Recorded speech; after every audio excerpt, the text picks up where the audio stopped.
Buenas noches. Vamos a ver hoy una película sensacional de un director menos conocido que su hermano, que es Tony Scott. La película es Spy Game, además con un reparto de lujo con Robert Redford y Brad Pitt a la cabeza.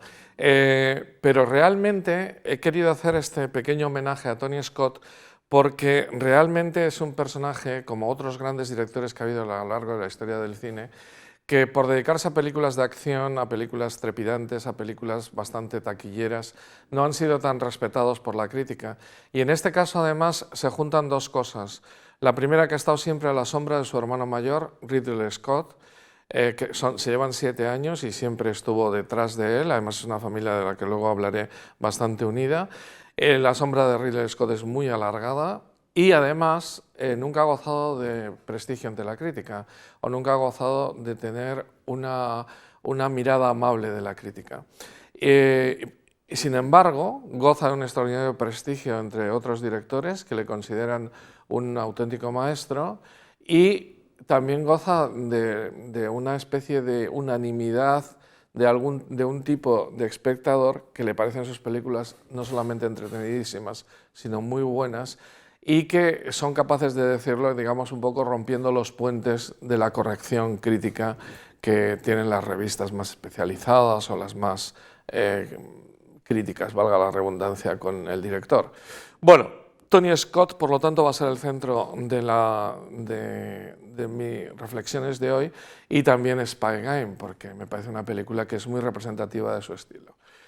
El estilo de Tony Scott es un estilo que nació de los anuncios y por lo tanto él hizo muchísimos anuncios y por lo tanto es un estilo muy rápido. Además le encanta mover la cámara.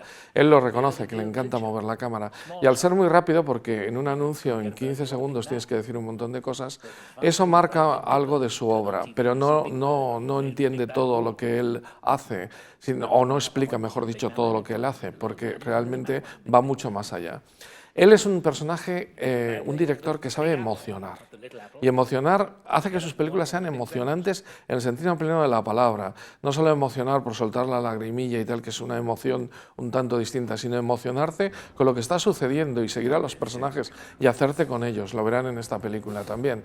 A esa emoción llega con un estilo muy curioso, el manejo de la cámara con muchos montajes en paralelo, con teleobjetivos y planos detalle mezclados con unas imágenes de acción trepidante y al mismo tiempo con una narrativa muy especial. Todas sus películas tienen una manera de contar un tanto curiosa, ya lo veremos en esta después, que tiene como dos mundos y este segundo mundo partido en 4.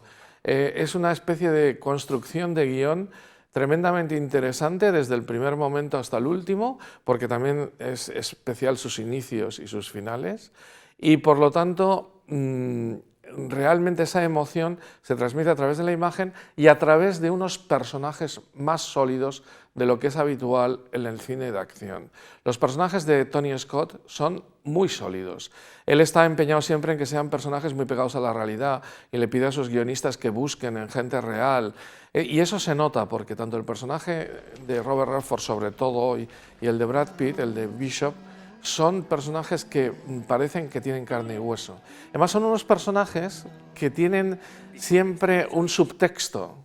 En algunos casos esconden algo en el armario que sale de repente o que sale aquí y allá, o sencillamente hay que estar muy atento porque te vas dando cuenta a raíz de pequeños detalles, por ejemplo en este caso que la relación entre el personaje Redford y el personaje de Pitt es casi de padre e hijo y que lo quiere mucho más de lo que parece, no solo porque se deja todo el dinero que tiene ahorrado para intentar rescatarle, sino que además todos sus consejos han sido llevados a la práctica por Pitt sin que te hayas dado cuenta por el personaje de Bishop. Y eso engrandece mucho a los personajes, que tienen una manera de funcionar por la pantalla con alma. Y ese alma es muy importante para que haya historia y para que haya una historia sólida. Bien, pues dicho esto, esta introducción al cine de Tony Scott, vamos con él y su biografía. Tony Scott nació durante la Segunda Guerra Mundial en el año 44 cerca de Newcastle. Es una casa un poco campestre, pero bueno, allá en el norte de Inglaterra. y bajo los pasos en una familia bastante entrañable, aunque el padre estaba más ausente, la madre, Elizabeth Jean, que por cierto a ella le dedica esta película porque acababa de morir, y el mismo año le dedicó una película a Ridley Scott, que es Black Hawk Derribado, a la mamá porque la querían muchísimo. También en su vida tuvo mucha importancia otro hermano que se murió de cáncer bastante joven. En fin, una familia unida en la que él admiraba a su hermano comenzó haciendo anuncios, tenía una productora de anuncios y él empezó allí. De hecho, su primera actuación con 16 años es en una película, en la primera película de Ridley Scott. Le siguió también en los estudios, estudió en las mismas escuelas de cine, en la misma escuela de arte, en la de Londres, en la School of Art de Londres, etc. O sea que de alguna manera era el referente, se llevaban 7 años.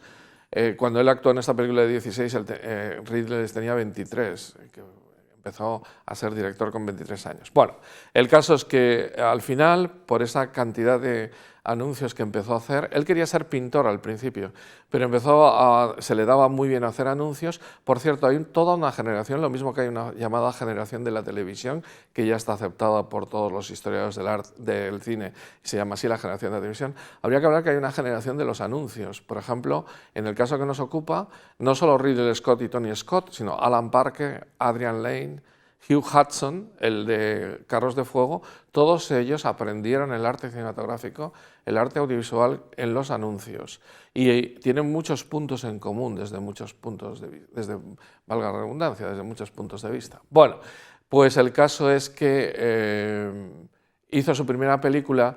Él le encantaba el tema de los vampiros, incluso pensó llevar al cine Encuentros con el vampiro, pero al final no pudo hacerlo, y hizo uno que es El Ansia, su primera película, el año 83, hace El Ansia con Catherine Deneuve y David Bowie en una especie de vampiros en Nueva York, que digamos está bien, todavía no es todo su estilo, no es su arte, pero que no fue lo que le llamó la atención a Simpson y Bruckheimer cuando, y aquí empieza la historia importante de Tony Scott, cuando buscan un director para que les dirija Top Gun. Esta famosa película de aviones con Tom Cruise, que además hizo que Tom Cruise fuera famoso, buscaban un director, y al ver un anuncio de un coche Saab de Tony Scott, ambos, Simpson y Bruckheimer, decidieron que fuera él el director y le dejaron bastante autonomía, con lo cual ahí sí que ya empieza a ser el gran director de acción Tony Scott. Y a partir de ese momento, además, todas sus películas no solamente son muy buenas en lo que narra en la acción, sino que siempre ha contado con unos impresionantes actores. Es curioso que pese a la poca fortuna crítica, la mayoría de los actores han querido trabajar con Tony Scott, y en el caso de hoy, por ejemplo, Robert Redford dijo que sí inmediatamente, y Brad Pitt dijo que sí en buena medida porque quería trabajar con Robert Redford, pero también cuando vio las películas de Tony Scott se enamoró de su manera de filmar, etc.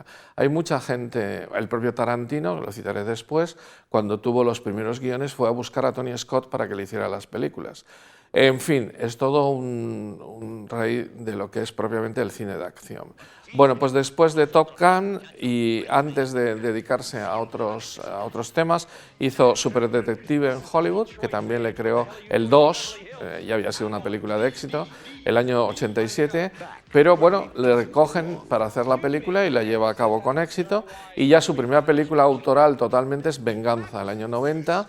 Es una película, como recordarán, tremendamente dura, con un Anthony Quinn ya en edad muy madura, que es una historia, digamos, de un engaño de su mujer, Madeleine Stowe, que se enamora de Kevin Costner y digamos que son amantes al margen del gran capo de la mafia mexicana que es este hombre, Anthony Quinn, y por lo tanto, bueno, pues una historia de venganza tremenda, absoluta, ¿no? Luego Días de Trueno, que es volver a explotar el éxito de Tom Cruise, esta vez con coches, el año 90. El último Boy Scout, su primera participación con Bruce Willis. Bruce Willis está realmente también uno de esos personajes que tiene mucho que esconder o que tiene cosas en la retranca, en el armario, como se dice ahora. Película interesantísima. Luego viene el momento Tarantino. Tarantino le busca con dos guiones. Uno es Reservoir Dogs, pero él lo quería hacer, y fue de hecho su primera película, y al final se lo queda él para hacerlo él. Y Amor a quemarropa, que es quizá la película que más fortuna crítica ha tenido, que más le han piropeado los críticos de Tony Scott. Es una especie de historia de Bonnie and Clyde, bastante dura, en algunos momentos con esos toques de humor violento que tiene siempre Tarantino, pero que de alguna manera es una mezcla de los guiones típicos de Tarantino con la manera de hacer de Tony Scott y resulta francamente buena. Amor a quemarropa me gusta bastante, pero me gusta muchísimo, por ejemplo, Marea Roja, que es su siguiente película, del año 95, Amor a quemarropa es del 93. Y esta película, tan importante en la producción de Tony Scott, es una película de acción militar, de bélica, en un submarino, recordarán, con Gene Hackman y Denzel Washington, y es pletórica de acción y pletórica de diálogos interesantes y de todo lo que luego diré que tiene Spy Game también, ¿no? Luego hace El Fan, con Robert De Niro, una película muy interesante sobre un fan muy fan.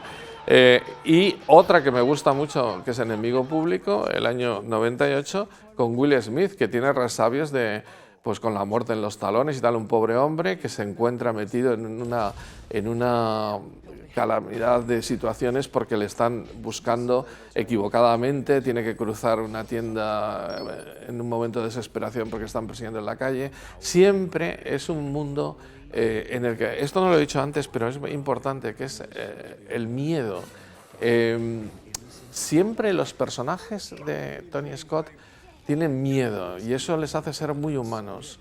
En la película de Spy Game, él tiene miedo, Brad Pitt, aunque quiere salvar a su chica, y todavía más miedo tiene, aunque no lo parezca, Robert Redford, que en el último día de su vida profesional, el día de su jubilación, tiene que salvar y hacer una cantidad de cosas que... Pero ese miedo que es fruto del amor aparece en todas las películas. Luego hay un miedo ya más de que son unos especialistas y son espías, pero en el caso de Will Smith, que le meten ahí se parece mucho al Gary Grant con La muerte en los talones. Entonces, de alguna manera, por cierto, tiene un montón de referencias cinematográficas en todas sus películas. En esta verán incluso que hay un momento que sube arriba una pajarera en Beirut, que es exactamente no, pero un remedio y un homenaje a La ley del silencio y las famosas pajareras en las que Marlon Brando se le ve varias veces en la película encima, en la azotea, ¿no? Y tiene muchísimas. Siempre hace unos guiños cinematográficos de un tío que, como su hermano, como Ridley Scott, que conoce muy bien el cine y que ama el cine. Bueno, pues después de esta película está Hombre en llamas, que es una película tremendamente interesante en su construcción, con dos partes distintas. Es del 2004 y es muy interesante la construcción narrativa, muy interesante. Y luego ya vienen estas dos que se hicieron muy famosas a nivel de público, Dominó, sobre una chica que es una cazarrecompensas, y Déjà Vu, una del año 5 y la otra del año 6. Y hizo un remake de Asalto a Pelham 1, 2, 3, la famosa película de acción del 74, con un John Travolta bastante bien. O sea, esta segunda fase en la que John Travolta se convirtió en un actor a partir de Pulp Fiction, de acción y no ya el bailarín que fue. Y termina con su producción el año 2010 con Imparable, otra película con Denzel Washington sobre un tren que no se puede parar, lo recordarán, ¿no? Acción trepidante, en este caso un poco más de lo habitual. Pero el año 2000, esta es del 2010, el año 2012, no sabemos muy bien por qué, Tony Scott se suicidó.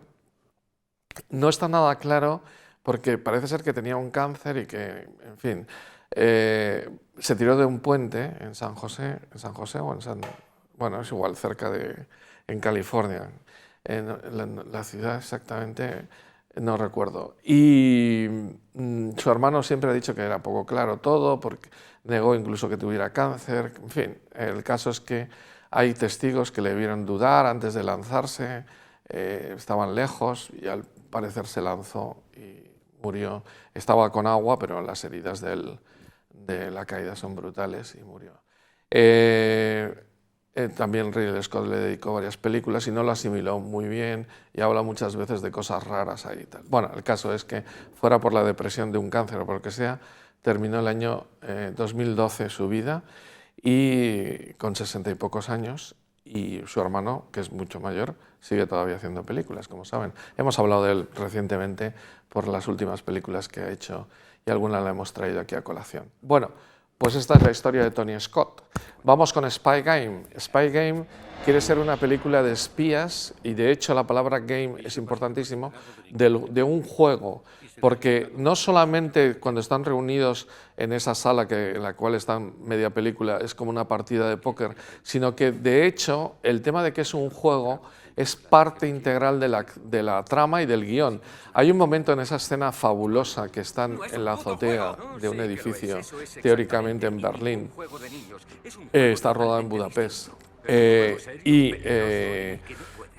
hablan y dice él, el personaje Bishop, esto no es un juego. Y sin embargo, el personaje Redford le contesta, sí, sí es un juego. Porque en ese juego hay un montón de cuestiones fundamentales.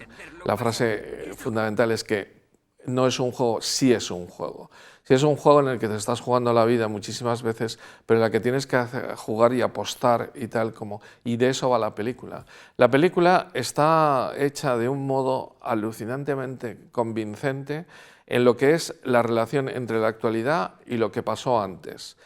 Hay como dos mundos, la reunión que tienen en una sala los jefazos de la CIA en la que consiguen meterse a Redford y hacerse imprescindible, y lo que le ha ocurrido a Bishop, que está por ahí en una cárcel china.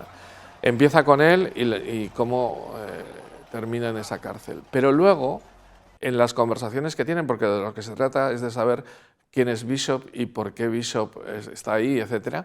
Bueno, pues hay 4 flashbacks extraordinarios. El primero en Vietnam, el segundo en Berlín, el año 75, el tercero en Beirut, el año 85, y el cuarto en la actualidad, digamos, justo lo que ha ocurrido antes de empezar. Y cada uno de esos temas, cada uno de esos flashbacks que duran bastante tiempo, están rodados de modo distinto. Fíjense en ese verde vejiga casi sepia en el que está rodado Vietnam. Y sin embargo, el tono totalmente distinto, casi saharaui, en el que está rodado la parte de Beirut, que por cierto iban a rodarla en Israel, pero al final hubo unos problemas tremendos con la intifada y todo esto, y acabaron rodando en Marruecos. Tuvieron que buscar localizaciones muy distintas.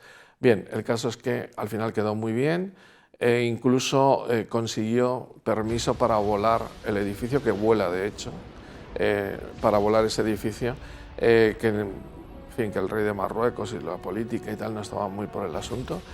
Y al final también consiguió un helicóptero para hacer la escena que he dicho antes de la azotea, que es importantísima. Bueno, luego volveré sobre ella, sobre un asunto. Bueno, el caso es que está rodado con una sabiduría. En cambio, la parte que está rodada en la sala es agobiante, es como 12 hombres sin piedad. Es estar ahí en una sala con todos los... Y cómo él va recabando datos por un reflejo en la mesa, por una frase, por una mirada que tal. De ahí la importancia que tiene en toda la película y siempre en las películas de Tony Scott, en esta más, que son los planos de detalle. El plano de detalle de unas letras, el plano de detalle de una foto, el plano de detalle de la hora, por ejemplo, va saliendo la hora que queda para la ejecución de Bishop, va saliendo a la imagen izquierda y va saliendo la hora como un plano de detalle. Y luego, en esa relación que decía antes paterno-filial, o entre lo viejo y lo nuevo, los viejos espías que son nobles y que están en el campo como Redford, y los chupatintas, burócratas que están en la sala esa y que jamás han visto ni siquiera la acción, pero que mandan más que nadie, todas esas cosas están sugeridas con pequeños detalles y planos de detalle, con pequeños objetos. Por ejemplo, es muy importante el chicle. Resulta que en un momento dado le dice que casi todo se puede solucionar con un chicle, una sonrisa y tal. Y al final resulta, en este caso al principio, en la escena inicial, que le trincan a Brad Pitt por un chicle, ¿no? No digamos nada, la petaca que le regala Bishop al personaje Redford y que lo tiene siempre con él y que lo ve, está retirando todo porque se va a ir, es su último día de trabajo, se acaba de jubilar y se va, por cierto, tenía 65 años exactos Robert Redford, el 2001 cuando se rodó la película, o sea que es el día de la jubilación, tal cual. Él nació el 36 y Brad Pitt el 63, o sea que tenían también la posibilidad de ser padre e hijo realmente, moralmente, ¿no? Bueno, pues esto que decía, la manera de rodar de modo distinto, los dos ambientes totalmente de esto, y cómo se sugiere todo a base de pequeñas líneas de guión y de pequeñas imágenes, porque hay que ser un personaje muy inteligente. Esto no es un Fast and Furious, ni es un, no sé, película de acción 27, no quiero meterme con ninguna más, sino que esto es una película muy pensada en cada frase del guión, en cada cosa que dice un personaje, y además casi todo tienes que adivinarlo y te engañan. Por ejemplo, a lo largo de toda la película uno piensa que Robert Redford es un tío que no puede con las mujeres y tal, porque tiene 4 mujeres, se ha casado 4 veces y van saliendo cada una de ellas a lo largo de la conversación en esa sala, pero al final nos enteramos que solo ha tenido una mujer y que además era coreana y que además da la impresión, para buenos entendedores, que la conoció en su primera misión en la guerra de Corea. Bien, entonces que al final todas las apariencias son mentira, porque las personas son mucho más ricas de lo que parece, al menos los protagonistas, no los chupatintas que están ahí, que son todos más o menos similares. Bueno, otra cuestión muy importante es cómo rueda las escenas con un montón de montajes paralelos. O montajes paralelos o montajes con cosas que han sucedido o sucederán, pero, o sea, que no están sucediendo al mismo tiempo, pero hasta 3 o 4 veces. En eso hay 2 escenas que me encantan. La de la cafetería, en la que por primera vez le está explicando a Bishop cómo hay que fijarse en todo y le va preguntando por gente que está en la cafetería o en el restaurante ese, y cómo él ha averiguado determinadas cosas, que es muy bonita, pero al mismo tiempo se ven otras escenas de otras cosas posteriores y anteriores. Es una maravilla de montaje, porque todo está en relación con el aprendizaje que le está haciendo. Y luego la que he citado varias veces, la de la azotea, porque es increíble cómo se puede hacer que estés totalmente en primeros planos o en planos cortos en la conversación que ellos tienen en una azotea y entre las antenas y tal, y a veces te coja planos generales desde fuera, que son los que están tomados por el helicóptero. De tal manera que montar eso es de una sabiduría notable y que denota un montaje buenísimo, casi tan bueno como la que dirige la montadora de este programa, Irene, ¿no? Porque realmente es dificilísimo montar bien todo eso, o sea, es muy difícil. Bueno, pues eso es la historia con respecto a la cámara.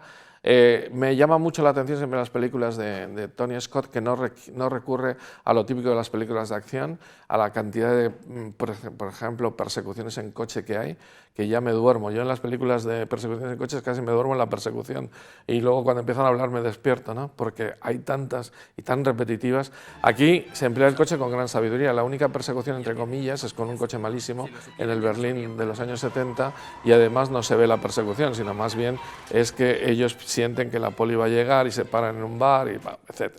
Y la segunda es la rapidez que tiene que llegar para llevar el médico en Beirut al mafioso este de Beirut o al terrorista y por lo tanto pues se tiene que parar porque hay una manifestación, tiene que ir para allá, pero todas ellas justificadas por el guión de un modo además muy atractivo y que tiene que ver muchísimo con todo esto, que tiene que ver con la narración, con la narrativa de lo que está contando.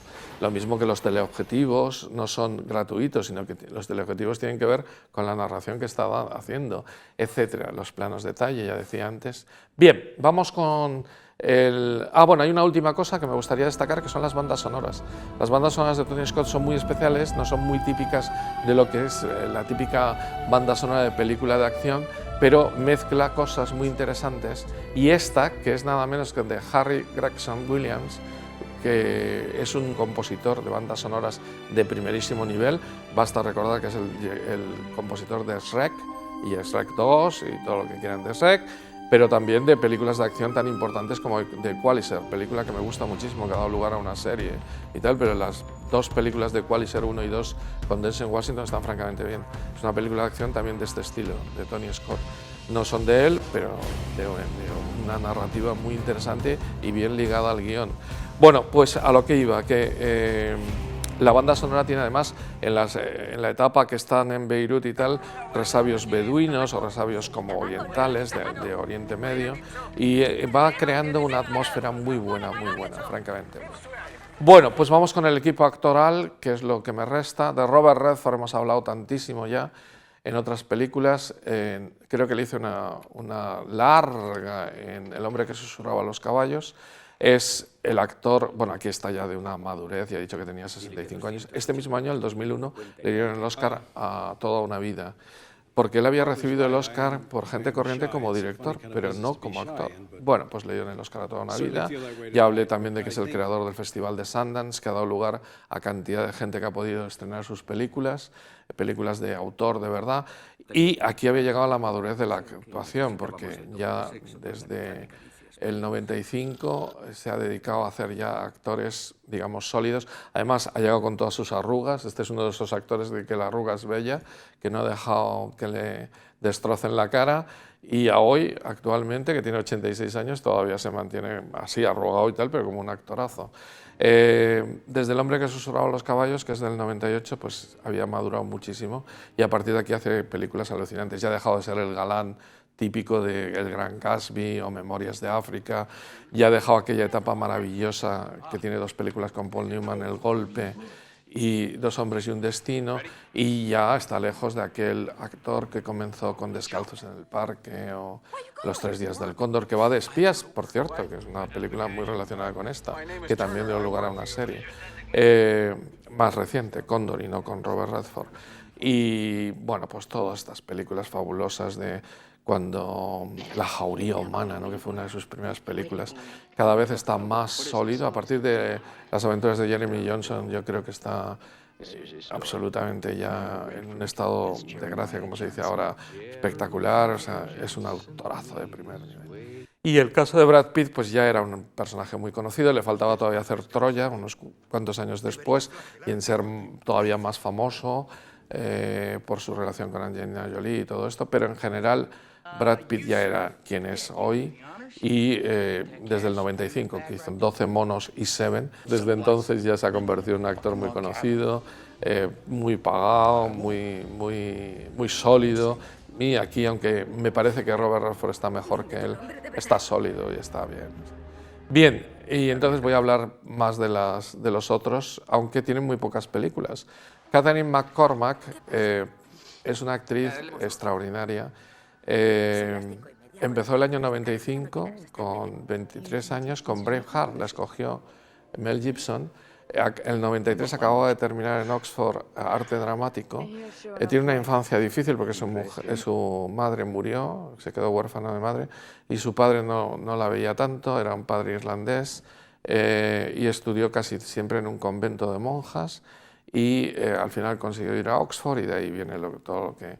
Pero es una actriz que me encanta, o sea, tiene una película, el 98, antes que esta, que es Más fuerte que su destino, que es una película en la que por fin se puede lucir, en la que es la protagonista sin duda, sobre una cortesana veneciana, Franco se apellidaba, que es real, y que está que se sale. O sea, es una película fabulosa, pero sin embargo en El sastre de Panamá, en esta, en Spy Game, no le dejan lucirse. O sea, la verdad es que tiene papeles, digamos, que no le acaban de convencer. Y sí que me gusta mucho en las dos últimas películas así potentes que tiene, que se llama una de ellas Voces de ángeles, un poco sobre una cuestión tanto espiritual de una mujer que muere, aunque ella no hace ese papel, sino que de la madre nueva del chaval, que el chaval es el que ve Voces de ángeles.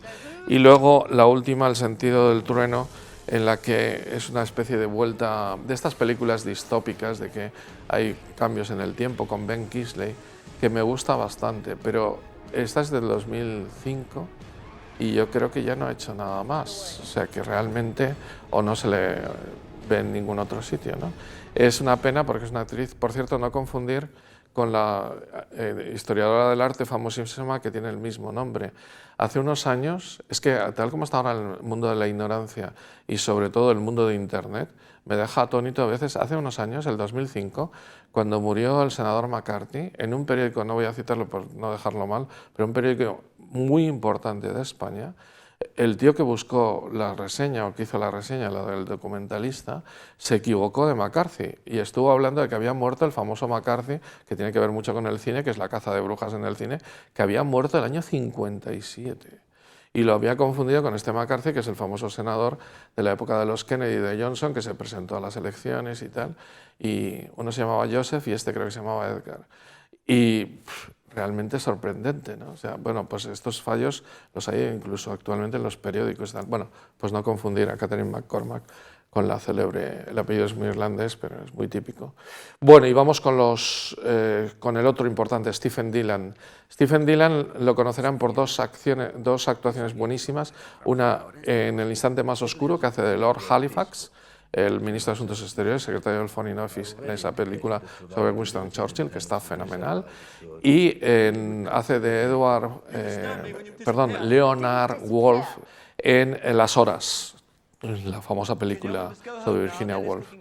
Y ha hecho dos personajes famosísimos también en series, el Stannis Baratheon de Juego de Tronos y ha hecho también de Jefferson en la miniserie John Adams. Ahí también está fenomenal. Es un actor londinense que nació en el 57 de una capacidad de actuación muy buena. Lo habrán visto también en The Crown, pero no recuerdo qué personaje hace. Yo creo que hace de Sutherland en The Crown, otra serie británica. En fin, actor británico sólido y tal.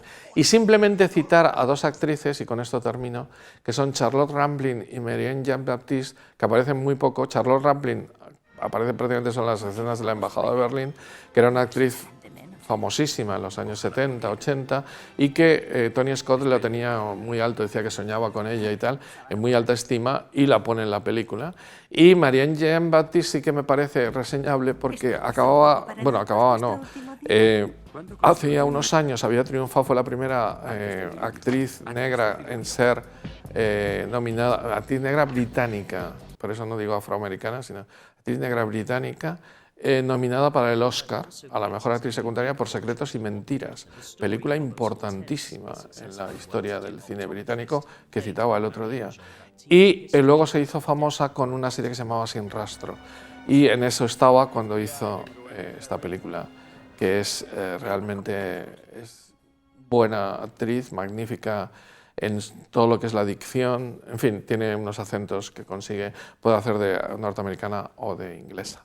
Bueno, pues nada más, porque la película se vende por sí misma, es una película de acción trepidante, he intentado no decir demasiado, aunque algunas cosas he podido desvelar si no la han visto, y que se disfruta a lo largo de las 2 horas a base de todos los juegos, guiños, cambios y de esa capacidad increíble de mantenerse activo de un tío que es Robert Redford, que se iba a retirar ese día, se marchaba ya y que tiene que salvar a un amigo y por lo tanto se queda y cómo hace todas las triquiñuelas posibles porque él es un hombre de campo que no es invitado a esas reuniones, pero tiene que enterarse de lo que está sucediendo para poder hacerlo. Esa es la gran dinámica de la película junto con todo lo que nos va explicando de su relación con Bishop a lo largo de los años con esos flashbacks.